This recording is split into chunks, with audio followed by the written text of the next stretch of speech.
Hello. The purpose of this video is to attempt to dupe the vibe of the Tom Ford shade and illuminate with some of my cream products currently in my collection. So essentially this is a dupe the vibe look, but before that I wanted to sort of dig into the appeal to me of cream-based products, and this video will be a full face of cream products in an attempt to either reinforce my preconception of cream products or educate myself on what their actual characteristics are as I wear them through my day. If that sounds interesting to you, I hope you consider sticking around.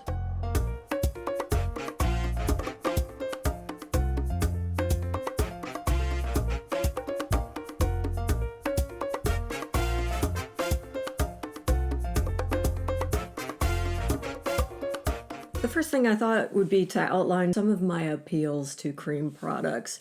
Considering I just had my 52nd birthday, cream products are something that perhaps I want to dip more into. Essentially, my conception of cream products can fall into three basic categories. One is that they are effortless and meld into the skin and just go with that natural no makeup look. Secondly, at least in my mind, they sort of represent this minimalist way to emphasize the light and shadow, the natural architecture of your face, and just add a flush, a very natural flush of color to your cheeks. Thirdly, in my mind at least, they sort of represent that dewy runway, eternal youth that we all have when we think of self. So even though I just turned 52, in my mind's eye, I'm still 8 years old, I am still 14 years old, I am still 18 years old, I am still 32 years old.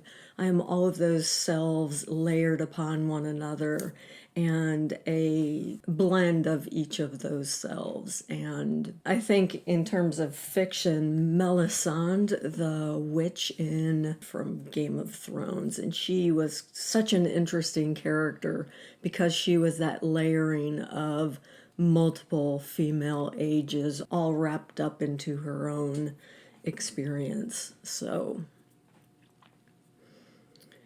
that's a rather grim, but I feel like in a certain way it works. I have cleansed my face, moisturized, and I have sunscreen on. For my base product, I'm going to go in with Charlotte Tilbury's Flawless Filter. Now this is a illuminating primer slash highlighter slash jack of all trades. I'm sure you're all familiar with it, so I'm not going to dwell on it too deeply. It's not a product that I use frequently, and I don't know why not, because it has a beautiful luminizing effect underneath foundation. And this is one of the real benefits of doing my no by year, is instead of acquiring new luminizers, I should be using the products in my stash. So I will redouble my efforts, because this one, I do very much enjoy what it does underneath foundation. Okay, I will go right in with my Tom Ford Traceless Stick Foundation in the shade Cream. Generally, I swipe that right on my skin. 2 or 3 swipes on. I still somehow have stray hairs, even though my hair could not be any more back. The Tom Ford does dry down to a nice demi-matte finish. I'm just using an It Cosmetics synthetic brush. It is a kabuki style. It's not one I would go out of my way to purchase, but I do like having a stippling slash dual fiber brush for applying this foundation. I enjoy the finish. I find it less drying than some of my liquid foundations. You just have to be careful to actually stipple it into the skin, not just blend outwards.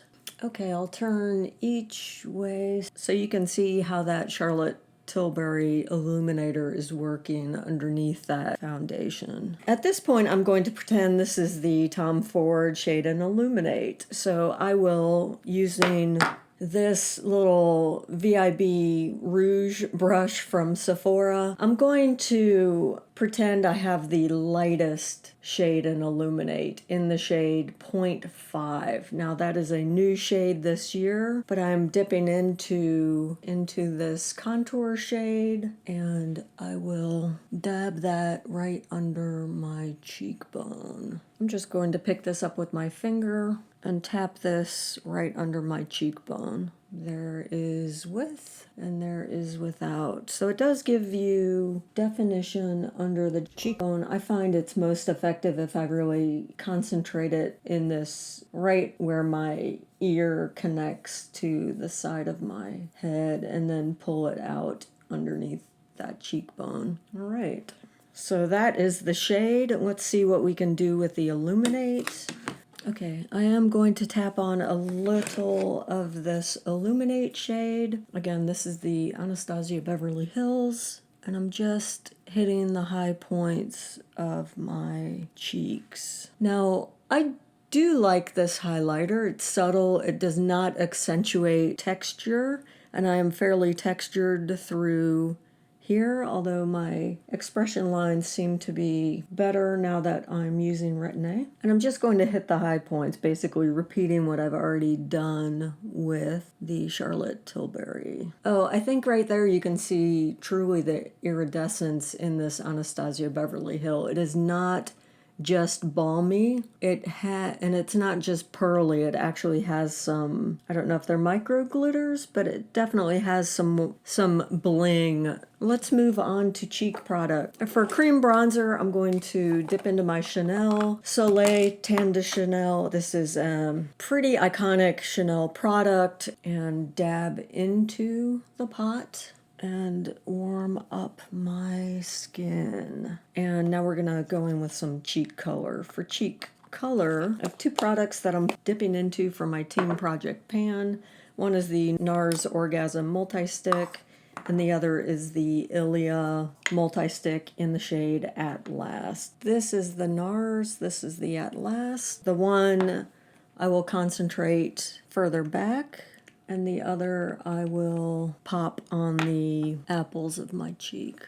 I'm just using the bronzer brush to blend. All right, just a light flush right on the apples of my cheek. For concealer, I'm going to use my Shiseido. This is in the shade 11 Light. So I apply it the same way I apply any kind of stick concealer, just to the darkest crevices of my eye sockets, inner corner. And then I tap over the lids to disguise some of the purple veininess of my eyelids and to help whatever eyeshadow I'm using last longer. Comparing this to the Clé de Peau, I would say the Clé de Peau blends out more seamlessly and more effortlessly. Also, the coverage I feel is not quite the same as the Clé de Peau. Let's do a little bit of eyeshadow and then we're just about done. Eyelining pencil in the shade Audrey. I'm feeling that Anastasia highlighter sort of broke down some of the Tom Ford stick foundation for a little bit, so I'm gonna do a little bit of patching. This is a serious flaw in my estimation, so if any of you have a favorite stick highlighter, please let me know in the comments below. For the eyes, I'm going to dip into two products. One is the Color Tattoo by Maybelline, and I have it in the shade Taupe. And then the Charlotte Tilbury Eyes to Mesmerize in the shade Jean, which is sort of a champagne-y, slightly rosy gold. This Charlotte Tilbury is more mousse-like. The Maybelline is more of a waxy cream. This is the Maybelline, and this is the rose gold. Now, part of the look that I'm attempting to emulate here is I really love the cream potted eyeshadows that I see because of how the potted products sort of blend in beautifully. And that is just the one shadow Maybelline. Now the Charlotte Tilbury is a high-end product. These are pricey little suckers, very moussey texture. This will last forever. It will last until, well, I don't know what the shelf life is, but there is no way I will run out of this product before it hits that shelf life. So I'm very much enjoying using it. Blends beautifully,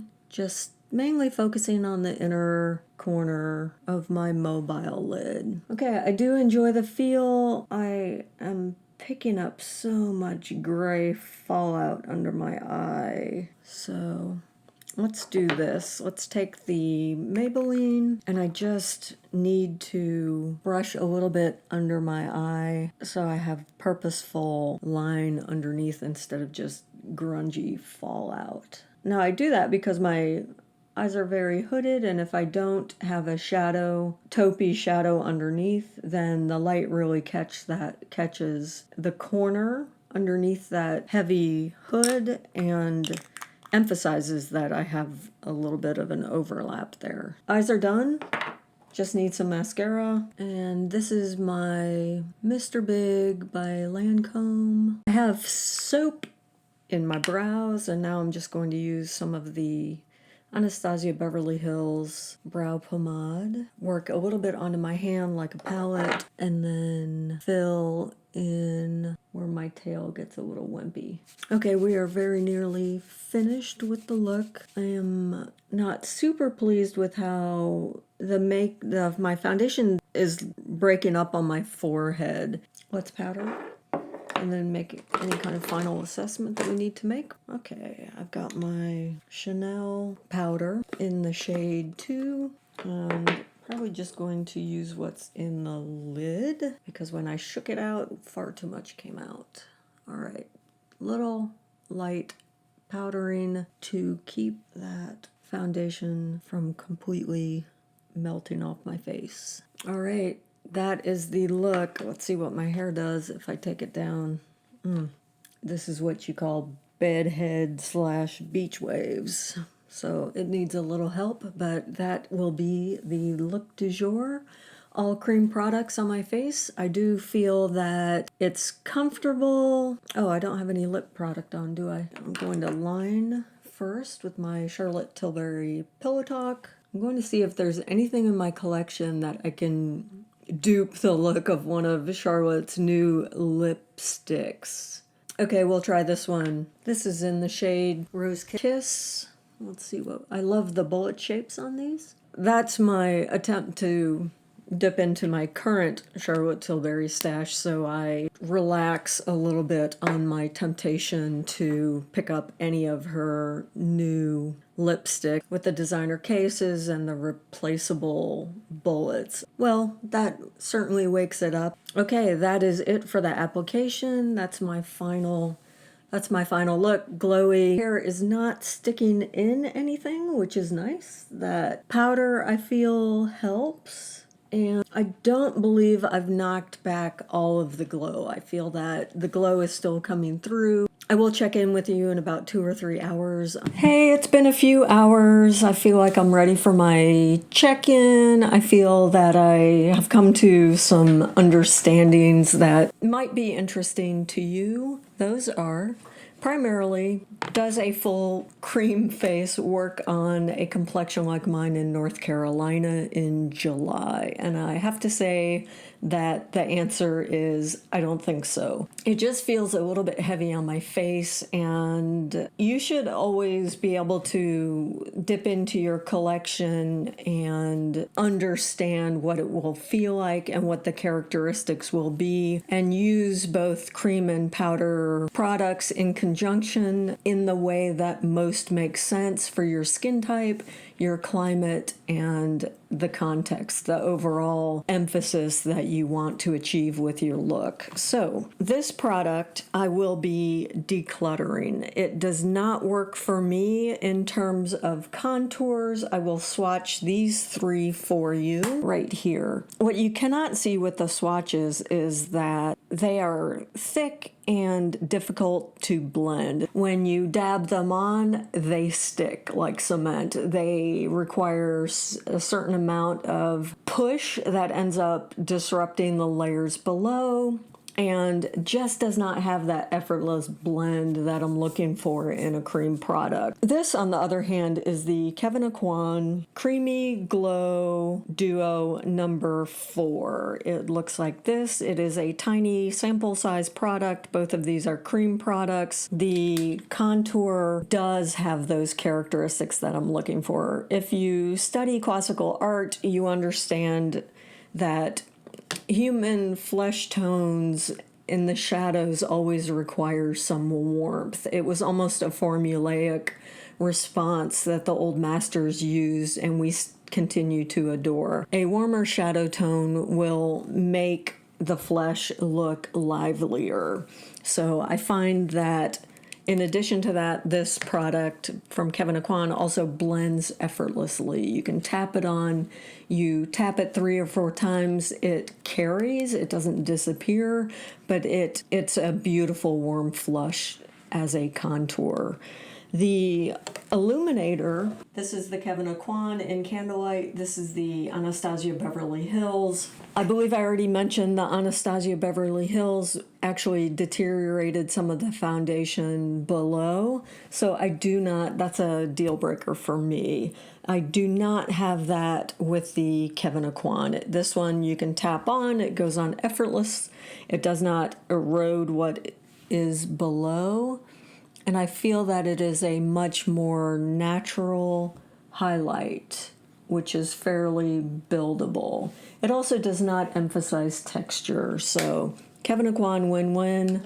Anastasia Beverly Hills, I will be decluttering. I already knew that I loved my cream stick foundation. This I can wear in the summer. It just requires a slightly different set of products on top of it. I would definitely powder it to set the makeup. It blends in, it melds with the skin. It's a beautiful finish, but for longevity, and to mitigate some of the effects of outdoor humidity on this foundation, I tend to use a combination of powder products on top of it and never have a problem.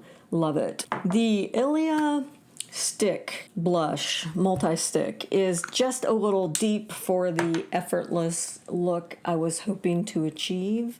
It is right here. It is just a little too deep for my flesh tone. It does blend beautifully. It's a natural product.